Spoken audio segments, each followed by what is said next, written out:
السلام علیکم پیارے بچوں، کیا حال چال ہے؟ امید ہے کہ آپ سب خیریت سے ہوں گے اور خوب پڑھ لکھ رہے ہوں گے۔ چلیں الحمدللہ ہمارا آن لائن کلاس کا دوسرا ہفتہ شروع ہو گیا ہے، تو چلیے ہم اپنے سبق کا آغاز کرتے ہیں۔ اچھا بچوں، آج کا جو ہمارا موضوع ہے وہ ہے حرف کی پہچان۔ یہ ہے جماعت دوم۔ آج ہے پیر 25 اگست 2025۔ آپ کو پتہ ہے کہ ہم نے اس سے پہلے کلمہ کی دو اقسام کی ہیں، جیسے کہ اسم، فعل، اور اب تیسری ہے حرف۔ اسم ہم لوگوں نے جماعت اول میں بھی کیا تھا اور فعل بھی کیا تھا۔ اب آ کے ہم جماعت دوم میں اسم، فعل اور حرف تینوں کو کریں گے، کیونکہ انہی تینوں سے مل کر ہمارے پاس ایک جملہ جو ہے وہ بنتا ہے۔ ٹھیک ہے، چلیں ہم اب اپنا سبق شروع کرتے ہیں۔ اچھا، سبق شروع کرنے سے پہلے ایک اور چیز جو بہت اہم ہے، آپ کو یہ پتہ ہونا چاہیے کہ آپ اس سبق کے بعد انشاءاللہ تعالی کیا کیا چیزیں سیکھ سکیں گے۔ ٹھیک ہے، اچھا، حرف وہ الفاظ ہیں جو کہ اسم اور فعل کو آپس میں ملاتے ہیں۔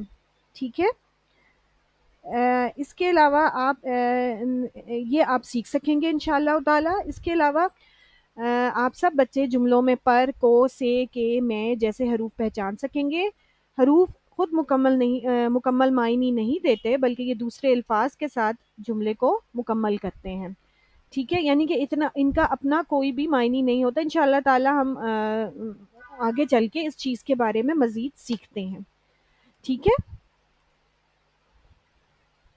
اچھا، سب سے پہلے میں آپ کو بتا دوں کہ حرف ہوتا کیا ہے۔ ایسا کلمہ جو اسموں یا فعلوں کو ملانے کا کام کرے لیکن الگ سے اس کا کوئی استعمال نہ ہو۔ حرف کا کام اسم اور فعل کو ملانا ہے۔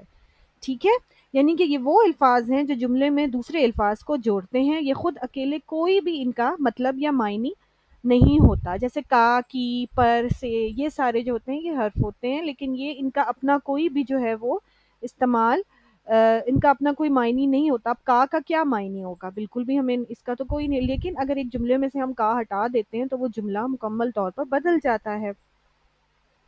یہ احمد کا بستہ ہے، ٹھیک ہے، اگر میں کہہ دوں کہ احمد بستہ ہے تو پھر کسی کو سمجھ ہی نہیں آئے گی۔ اسی لیے جو یہ حرف ہے نا، جو تیسرا رکن ہے، اس میں یہ یہ بھی بہت زیادہ ضروری ہے۔ ٹھیک ہے، جیسے اب یہ ہے سے، کو، پر، نے، تک، یہ سب جو ہیں یہ حرف کی اقسام ہیں، حرف کی مثالیں ہیں۔ ٹھیک ہے، اب مزید میں آپ کو اس چیز کا جو ہے میں آپ کو اس چیز کی مشق کراتی ہوں۔ ٹھیک ہے، بچوں آپ کے سامنے ایک جملہ لکھا ہے، بچوں نے سبق یاد کر لیا ہے۔ اب اس جملے میں نے جو ہے وہ حرف ہے۔ ٹھیک ہے، بچوں نے جو ہے وہ حرف ہے۔ ٹھیک ہے، اس کے علاوہ آپ کو یاد ہوگا ساتھ ہی ساتھ ہم تھوڑی سی اسم آپ بتا سکتے ہیں کہ اس میں اسم کیا ہے؟ جی ہاں، اس میں بچوں جو ہے وہ اسم ہے، یاد کر لیا جو ہے وہ فعل ہے، اور نے جو ہے وہ حرف ہے۔ اچھا، اس کے علاوہ مزید ہم اس چیز کی مشق کرتے ہیں۔ اب آپ کی اسکرین کے سامنے ایک جملہ ہے جو کہ ہے، ماں کے قدموں کے نیچے جنت ہے۔ کیا آپ اس میں اسم کی پہچان کر سکتے ہیں؟ جی ہاں، اس میں ماں، قدموں اور جنت یہ سارے اسم ہیں۔ اب آپ کو اس جملے میں حرف کی پہچان کرنی ہے۔ والد کی دعا لو۔ اب اس میں کی کیا ہے؟ جی ہاں، وہ ہے حرف۔ ٹھیک ہے، اب اس جملے میں آپ کی ایک دفعہ فعل کی بھی مشق ہو جائے گی۔ اب آپ کو جملہ جو نظر آ رہا ہے وہ ہے، چپڑاسی نے گھنٹی بجائی۔ اس میں فعل کیا ہے؟ جی ہاں، بجائی جو ہے وہ فعل ہے۔